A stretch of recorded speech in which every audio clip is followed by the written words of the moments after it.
दोस्तों नमस्कार। दोस्तों ये एक आर्टिकल जो है रिसेंटली पब्लिश हुआ, तो आपके सामने जो नजर आ रहा है headline, Jio testing intelligent reflecting surface to eliminate 5G dead zone and improve coverage without extra towers.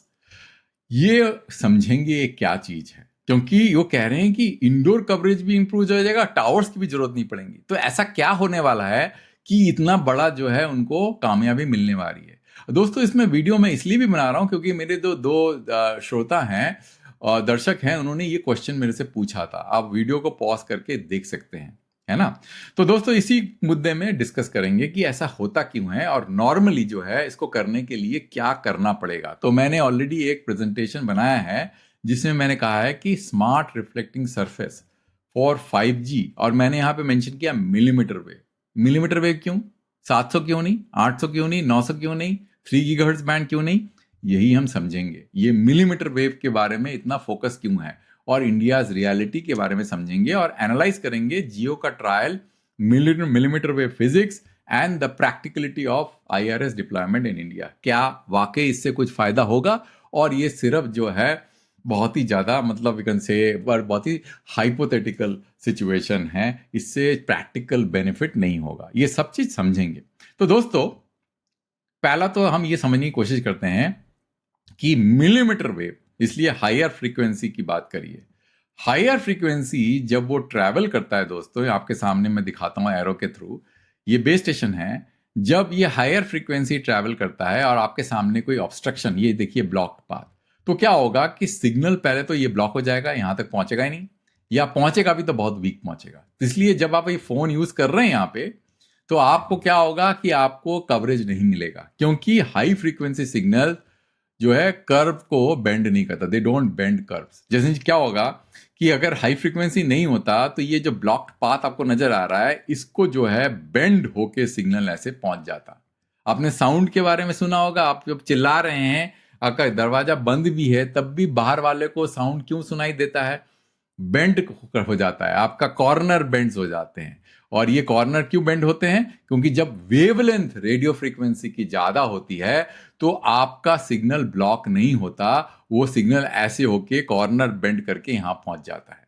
और corner bending is a phenomena which has to be explain in using physics. उतना थ्योरेटिकल में नहीं जाऊंगा। एज्यूम कर दीजिए कि signal के wavelength कम होगा तो कॉर्नर बेंड होगा, और कॉर्नर बेंड से आपको वो सिग्नल वहां मिल जाएगा। अगर हाई फ्रीक्वेंसी होगा जैसे मिलीमीटर वेव में, वो ब्लॉक हो जाएगा तो आपको कवरेज नहीं मिलेगा, इसलिए आपको यहाँ पे वीकर सिग्नल मिलता है। जिस तरह से आपने देखा होगा कि जो लाइट वेव होती है, यहाँ पे अगर कोई लाइट का सोर्स है यहाँ पे और वो एमिट करती है, तो यहाँ पे आपको शैडो नजर आएगा इस एरिया में पूरा। क्यों? लाइट कॉर्नर्स को बेंड नहीं करती, बिकॉज वेवलेंथ बहुत ज्यादा होता है। ये बहुत ही इंपॉर्टेंट है, ठीक है ना। तो इसलिए high frequencies are very hard to manage because of this shadow area, ठीक है ना। अच्छा, what is Reliance Jio trying to do? Reliance Jio is experimenting with intelligent reflecting surface. अब वो इंटेलिजेंट रिफ्लेक्टिंग सरफेस क्या करेगा? जहां पे आपका सिग्नल नहीं है, उसको क्या करेगा, वो सिग्नल को रिफ्लेक्ट करवा के ऐसे करके सरफेस से रिफ्लेक्ट करा के यहां पे भेज देगा। यही सिंपल सा कॉन्सेप्ट है। अब वो कैसे काम करता है, क्या इश्यूज आ सकते हैं, वो हम समझेंगे, है ना।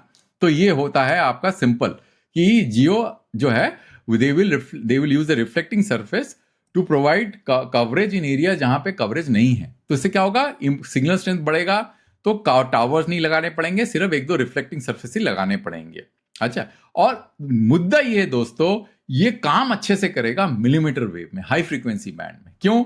जैसे आपको मैंने बताया कि हाई फ्रीक्वेंसी बैंड आसानी से ब्लॉक हो जाते हैं और वो कॉर्नर्स को बेंड नहीं करते, बिकॉज वेवलेंथ उसका काफी कम होता है।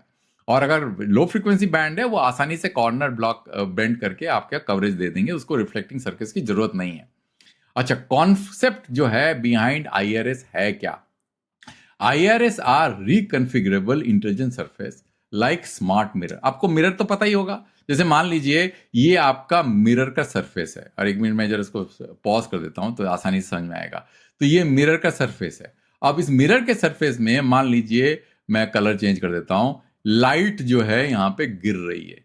अब लाइट क्या होती है, सीधा ऐसे करके जो है रिफ्लेक्ट कर जाती है। ऐसे देखा होगा आपने। क्यों करती है? क्योंकि ये सरफेस बहुत ही ज्यादा शाइनी है, पॉलिश्ड है, और पॉलिश होने से क्या होता है दोस्तों, यहां पे कोई भी डिसिपेशन नहीं होता लाइट एनर्जी का। डिसिपेशन नहीं होता तो जो भी एनर्जी जो है आपको यहां पे हिट होती है वही का वही वापस चली जाती है। ये सिंपल कॉन्सेप्ट है दोस्तों। उसी तरह से अगर आपको, इसको जरा मैं इरेज कर देता हूं, मैं नए सिरे से बनाऊंगा इसको। तो अगर आपको उसी तरह का जो है अगर वो चाहिए, लाइट की तरह वो बिहेव करे, तो आपको एक ऐसा सरफेस चाहिए रहेगा जो कि इलेक्ट्रोमैग्नेटिक वेव को भी ऐसे ही रिफ्लेक्ट कर दे जैसे लाइट वेव्स रिफ्लेक्ट करती है। तो इसको बोलते हैं रिकॉन्फ़िगरेबल इंटेलिजेंट सरफेस। अब दोस्तों लाइट में क्या होता है कि अगर ये जो एंगल है, एंगल ऑफ रिफ्लेक्शन को अगर चेंज करना है आपको, मान लीजिए आपको इस डायरेक्शन में नहीं जाना है, इस डायरेक्शन में जाना है, तो क्या करना पड़ेगा आपको, इस मिरर को ऐसे घुमाना पड़ेगा। पता ही आपको, क्योंकि क्या होगा फिर then the angle is going to change. अब क्या है कि आईआरएस को तो नहीं घुमा सकते आप, तो आप क्या कर सकते हैं कि यहां पे कुछ ऐसे मटेरियल होते हैं जिसका फेज एंगल चेंज करके आप इसको घुमा सकते हैं। ठीक है, एम्पलीट्यूड भी चेंज कर सकते हैं, उसको घुमा सकते हैं। तो इसको मैं मिटा देता हूं दोस्तों। तो आपको मोटा मोटा समझ में आ गया होगा, एक तो एनर्जी डिसिपेट नहीं होना चाहिए आरएफ वेव का सरफेस के अंदर में, वो पूरी तरह से रिफ्लेक्ट करना चाहिए, और उसका जो एंगल है उसको हमको घुमाने की फ्लेक्सिबिलिटी होनी चाहिए। हमको हमारे पास में सरफेस के अंदर में ऐसी कैपेबिलिटी होनी चाहिए कि बिना सरफेस को मोड़े, बिकॉज एक बार लग गया तो मुड़ नहीं सकता सरफेस। तो आपके जो अंदर जो मटेरियल है उस सरफेस के अंदर में, उसकी प्रॉपर्टीज को चेंज करके आप इसका जो जो जो रिफ्लेक्शन है उसका चेंज, बिकॉज आपका इंसिडेंट एंगल तो चेंज नहीं होगा, आपको रिफ्लेक्शन एंगल चेंज कराना है। तो उसके लिए आपको सरफेस के मटेरियल के जो आपका जो कंपोनेंट है उसकी जो कैरेक्टरिस्टिक्स है उसको चेंज करना पड़ेगा। और इसीलिए दोस्तों वो क्या होता है, वो ट्यूनेबल सब एलिमेंट होते हैं। वो क्या करते हैं, ये जो सरफेस के अंदर में जो एलिमेंट्स होते हैं, उस एलिमेंट्स के अंदर में कुछ ऐसे मटेरियल होते हैं जिसका आप फेज एंगल, मतलब जो फेज होता है उसका, जो आप इसको कॉन्सेप्ट फिजिक्स, बिना फिजिक्स में जाए हुए समझाना बड़ा थोड़ा डिफिकल्ट है, पर मैं आपको मोटा मोटा समझा देता हूं कि ये सरफेस के अंदर में कुछ ऐसे मटेरियल होते हैं जिसका आप प्रॉपर्टीज को एडजस्ट करके पूरा का पूरा लाइट का जो रिफ्लेक्शन है, ये जो रिफ्लेक्ट होती है लाइट, उस और आरएफ वेव, उसका जो डायरेक्शन को जो आप ऑल्टर कर सकते हैं। तो क्या कर सकते हैं, by aligning reflection coherently the surface direct the energy toward the desired areas. वही आपका उद्देश्य है। और unlike repeaters, IRS doesn't generate new signal. ये रिफ्लेक्शन है दोस्तों, इसको सिर्फ रिफ्लेक्शन को मॉडिफाई करना, it only optimises the existing one. तो ये डायग्राम देख लीजिए दोस्तों, जैसे मैंने आपको समझाया था, ये आपका आईआरएस का पैनल है। अब इसको मैंने वर्टिकल दिखा रखा है, वर्टिकल नहीं है, हॉरिजॉन्टल है मान लीजिए, ठीक है ना। अब इसको मैं फिर वही कर देता हूं, मैं इसको रोक देता हूं। जैसे ये हॉरिजॉन्टल पैनल है। अब इस हॉरिजॉन्टल पैनल में क्या हो रहा है कि ये आपका जो एरिया है, सामने जो आपको एरिया नजर आ रहा है, ये वाला एरिया, ये आपका जो है डार्क, ये बेसिकली दिस इज ऑब्स्ट्रक्शन, ये ऑब्स्ट्रक्शन है। तो सिग्नल जब यहां से ऐसे जाएगा, ये ऑब्स्ट्रक्शन को हिट करके या तो डिसिपेट हो जाएगा या तो रिफ्लेक्ट हो जाएगा। तो यहां पे नहीं मिलेगा, शैडो एरिया में नहीं मिलेगा। अब शैडो एरिया में सिग्नल जाने के लिए आपको क्या करना पड़ेगा, आपको सिग्नल को ऐसे भेजना पड़ेगा और ऐसे करके वो रिफ्लेक्ट होकर शैडो एरिया में जाएगा, जस्ट लाइक ए मिरर। अब हो सकता है कि इसका जो angle of of of reflection को चेंज करना पड़े, तो कैसे करेंगे, इस सरफेस मटेरियल का प्रॉपर्टीज को चेंज कर देंगे, तो एंगल ऑफ रिफ्लेक्शन भी चेंज हो जाएगा। आपको मोटा मोटा समझ में आ गया हो कि हो क्या रहा है। और इसके लिए आपको हाई फ्रीक्वेंसी वेव काम आएंगे। लो फ्रीक्वेंसी में ये जो रिफ्लेक्शन मैंने आपको दिखाया वो इतना एफिशिएंट नहीं होता, और जरूरत भी नहीं पड़ती, because low frequencies wave corner bend कर सकते हैं, है ना।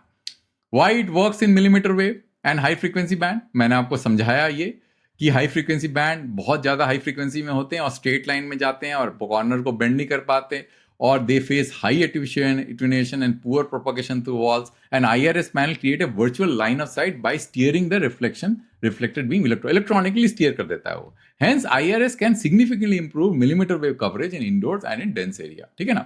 अच्छा, why it works for millimeter wave and high frequency band, आपको मैंने समझा दिया पहले, कॉर्नर जो है बेंड नहीं करते, तो आपको रिफ्लेक्शन के लिए आपको ये करना ही पड़ेगा। You have to create a panel which can shift the direction of the RF wave, ठीक है ना।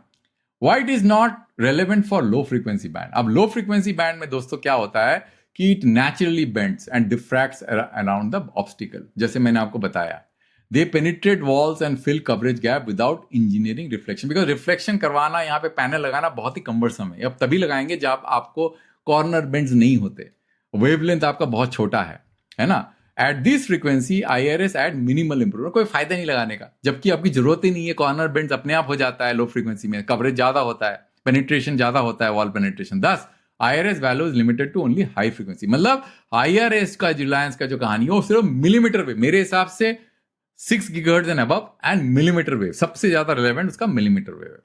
Why it is not relevant for low frequency, मैंने आपको बता दिया ऑलरेडी ये चीज। देखिए कॉर्नर बेंड होता है, तो जब कॉर्नर बेंड होता है तो यहां पे रिफ्लेक्टर लगाने की क्या जरूरत है। Challenges in deploying of IRS in India, अब ये इंपॉर्टेंट दोस्तों, ये क्या चैलेंजेस हैं कि IRS को डिप्लॉय करने के क्या challenges. It requires suitable real estate, facade, rooftop, large windows for mounting. अब इतना ज्यादा पैराफिनियल लगाना पड़ेगा आपको, रिफ्लेक्टिंग सरफेस लगाने पड़ेंगे, उसको मेंटेन करना पड़ेगा, उसके अंदर हो सकता है वो एक्टिव भी हो, उसको पैसिव भी हो। एक्टिव होगा तो आपको एम्पलीट्यूड भी उसका जो मिलेगा, आपको जो है सिग्नल की स्ट्रेंथ भी बढ़ेगी। पैसिव होगा तो ज्यादा कुछ जरूरत नहीं पड़ेगी। पर जब तक आप बड़े बड़े पैनल्स नहीं लगाएंगे तब तक आपका जो सिग्नल का जो ओवरऑल जो स्ट्रेंथ है और जो विड्थ है वो ज्यादा नहीं होगा, तो आपको बड़े बड़े पैनल्स लगाने पड़ेंगे। अगर आप विंडो माउंट पैनल लगाते हैं तो आपको पूरा पूरा घर का जो है पैराफेरनालिया चेंज करना पड़ेगा, तो ये बहुत ज्यादा कम्बरसम है।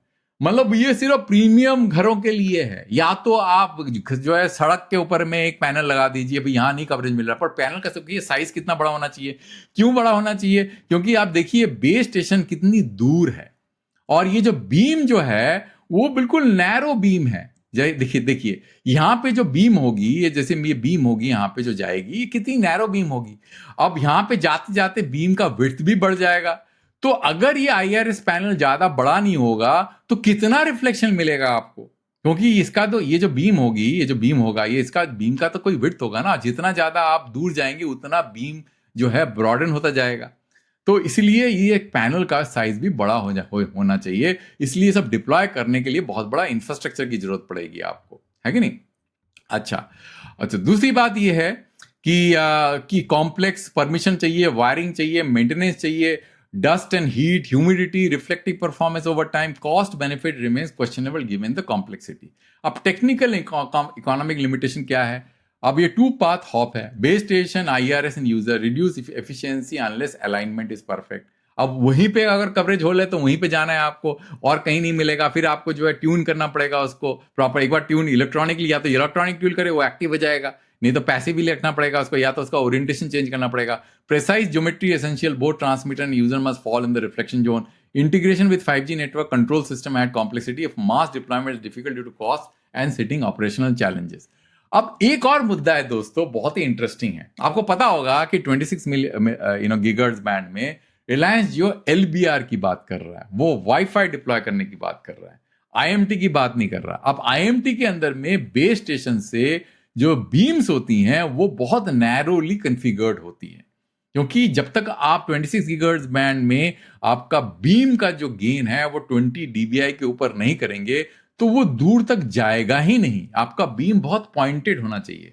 अब जैसे ही आप LBR करने की कोशिश करेंगे, वाईफाई करने की कोशिश करेंगे, उसमें आपका गारंटी नहीं है कि बीम जो है आपका इतना ही नैरो होगा, हो सकता है बहुत ब्रॉड हो जाए। अगर आपको नैरो करना है तो उतना ही खर्चा करना पड़ेगा जितना IMT में खर्चा, बिकॉज सारा का सारा खेल तो ये बीम शेपिंग का ही है ना। बाकी क्या है, वाईफाई हो चाहे IMT हो, क्या फर्क पड़ता है? सारा खेल तो एंटीना डिजाइन का है ना। तो आप जैसे ही इसको कॉम्प्लेक्स करेंगे तो आपको कोई एडवांटेज नहीं होगा वाईफाई डिप्लॉय करने का, फिर यूटिलिटी भी खत्म हो जाएगी। इसलिए Jio plan to use is 26 gigahertz band Wi-Fi like LBR instead of IMT. Reflector needs sharp, well-formed beam. If LBR uses wide or weak beams, IRS benefit collapses. है ना? Beam forming adds additional cost. Without it, reflectors add very little practical value.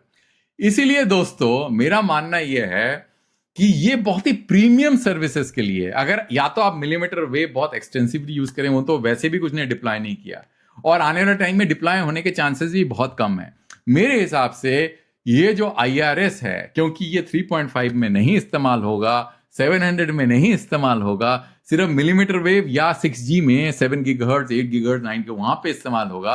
अभी तक 5G coverage को increase करने का मेरे हिसाब से कोई भी फायदा नहीं होगा। IR is a promising concept, especially in millimeter wave frequency and that too in premium segment because of the reasons मैंने आपको बताया क्या क्या रीजन है। India deployment will be niche, location specific due to cost, logistics. Beam quality is the key. अगर आप LVR करेंगे, अगर आप बीम शेप ठीक से नहीं करेंगे, IRS का कोई फायदा नहीं होगा. Poor beam harmony nullifies the reflector benefits. Verdict: a complementary solution, not a replacement of network design. ये कुछ इक्का दुक्का 3.5 गीगाहर्ट्ज का 5G कवरेज का कोई फायदा नहीं होगा. इससे उसमें नहीं इस्तेमाल होगा, क्योंकि उसमें आपको कोई बेनिफिट नहीं मिलेगा, उसका रिफ्लेक्शन इतना नहीं होगा. मिलीमीटर वेव के लिए या 6G के लिए हाई फ्रीक्वेंसी बैंड में लिए सही है. Thank you friends for listening till the end. और मैं एक दूसरे वीडियो एक नए टॉपिक में जल्दी लेके आऊंगा.